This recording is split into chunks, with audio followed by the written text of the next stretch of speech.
Good morning. हम लोग इतिहास में अध्याय 13 पढ़ रहे थे, जिसको हम लोगों ने पिछले वीडियो में समाप्त किया। अब इसका प्रश्नोत्तर हमको करना है, तो इसका ऑब्जेक्टिव टाइप प्रश्न उत्तर है, ऑब्जेक्टिव टाइप क्वेश्चन है और कुछ आपको विचार करने वाले भी क्वेश्चन है। तो इसका आप लोग चलिए प्रश्न उत्तर करते हैं। तो इसका पहला प्रश्न है, ऑब्जेक्टिव टाइप टिक लगाने वाला है।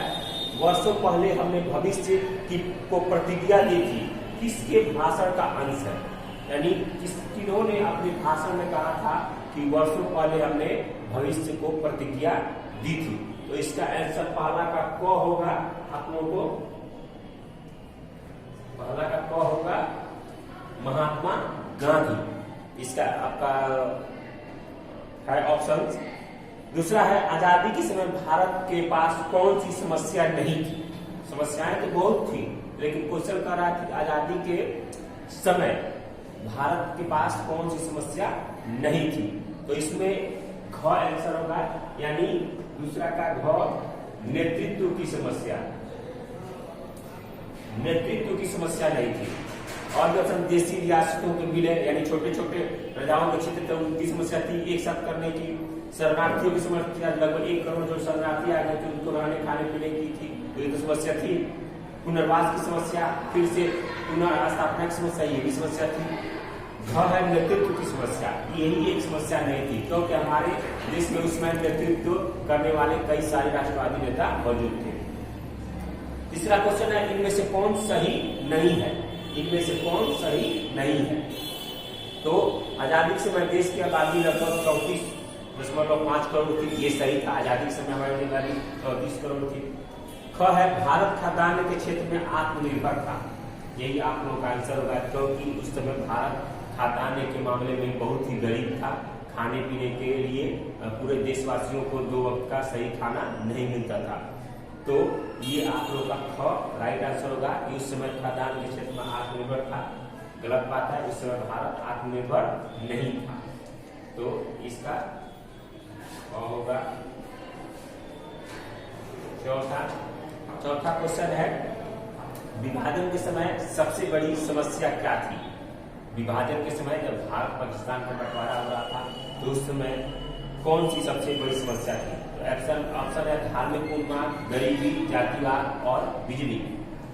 तो सबसे बड़ी समस्या क्या थी? समस्या तो इसमें सारी थी, लेकिन सबसे बड़ी समस्या थी धार्मिक उन्माद, क्योंकि धार्मिक उन्माद के कारण ही विभाजन की बात कही जा रही थी। तो इसका आंसर होगा आपका क।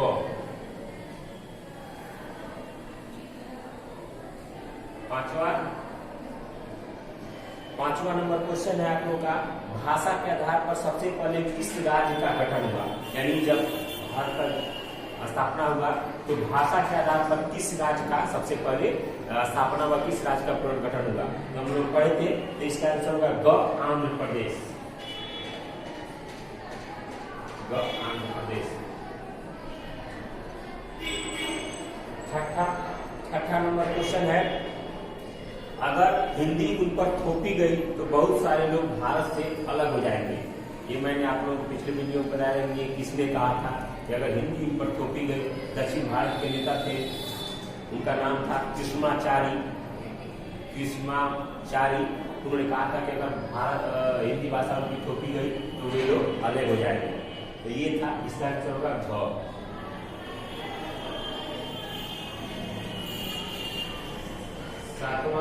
सातवां नंबर क्वेश्चन है, संपूर्ण क्रांति का नारा किसने दिया था? संपूर्ण क्रांति का नारा किसने दिया था? ये तो मैंने आप लोगों को बताया था कि संपूर्ण क्रांति का नारा किसने दिया था। तो इसका आंसर होगा क, जयप्रकाश नारायण। लोकनायक जयप्रकाश नारायण जो बिहार के थे, उन्होंने संपूर्ण क्रांति का नारा दिया था भारत में जब आपातकाल लागू हुआ था उस समय। 8वां क्वेश्चन है, भाषाई आधार पर राज्यों के पुनर्गठन का विरोध किसने किया? यानी जब बात चल रही थी कि भाषा के आधार पर राज्यों का पुनर्गठन होना चाहिए, तो उसका विरोध किसने किया था? मैंने आपको बताया था पिछले वीडियो में पढ़ाने के समय में कि उसका उसका विरोध 2 लोगों ने किया था, जवाहरलाल नेहरू और सरदार वल्लभ भाई पटेल। तो इसका आंसर होगा ग, यानी उपरोक्त दोनों।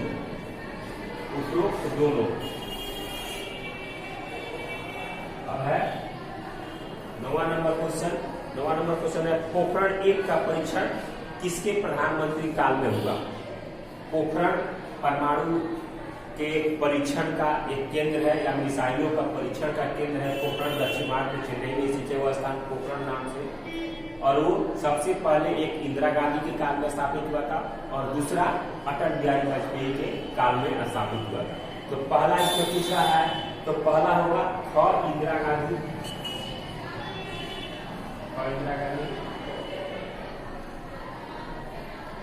उसके बाद है 10वां नंबर क्वेश्चन, संविधान सभा के अध्यक्ष के रूप में किसने हस्ताक्षर किया? किसने हस्ताक्षर किया यानी सिग्नेचर किया?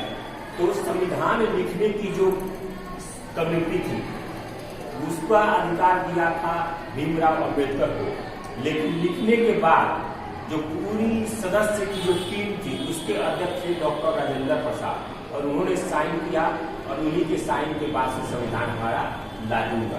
तो इसका आंसर होगा ख राजेंद्र प्रसाद। तो ये आप लोगों का ऑब्जेक्टिव टाइप क्वेश्चन हो गया। अब इसमें आप लोगों का थोड़ा सा लॉन्ग क्वेश्चन है, आजादी के समय भारतीय कृषि किस पर निर्भर थी?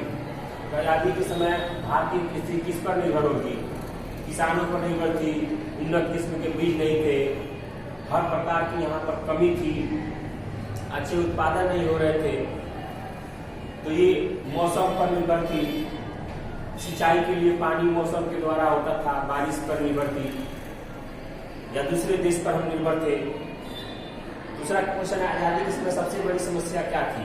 आजादी के समय सबसे बड़ी समस्या थी विभाजन, या जो शरणार्थी आए थे हमारे देश में उनको रहने खाने के लिए व्यवस्था, या भारत में जो छोटे छोटे राज्य में बटे हुए थे उनका विलय।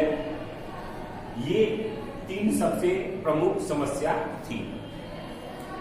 उसके बाद है हिंदी भाषा का विरोध किसने किया? तो हिंदी भाषा का विरोध हमने अपने टाइप को सब देखा था, कृष्णाचारी ने किया था। इसके बाद अब भाषाई आधार पर पढ़ने वाले 5 राज्यों के नाम बताएं, तो उसमें आपको भाषाई आधार पर पढ़ने के आपको लिख सकते हैं आंध्र प्रदेश, चेन्नई, केरल,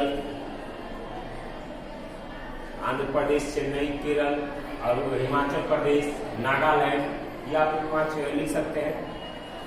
उसके बाद योजना आयोग का गठन कब किया गया? योजना आयोग का गठन 1951 ईस्वी में किया गया, और पहली योजना जो है पंचवर्षीय योजना 1951 से 1956 तक चली थी। 1951 में पहली योजना आयोग का गठन किया गया। तो ये आप लोगों का क्वेश्चन हो गया पूरा समाप्त। अब आपका अध्याय 14 है जिसके नाम है हमारे इतिहासकार काली किंकर दत्त 1905 से 1982, यानी इतिहासकार के बारे में बताना है जिनका नाम था काली किंकर दत्त। उनका कार्यकाल रहा 1905 में जन्म हुआ, 1982 में उनकी मौत हुई। इनके बीच का कोई इतिहासकार थे, उन्होंने क्या लिखा क्या समझाया इसके बारे में हम लोग अगले वीडियो में पढ़ेंगे। थोड़ा आप लोग पढ़ जाइएगा इस चैप्टर को बढ़िया से, ताकि आपको जरा समझ में आए। तो हम लोग अगले वीडियो में लास्ट चैप्टर के साथ मिलेंगे। धन्यवाद।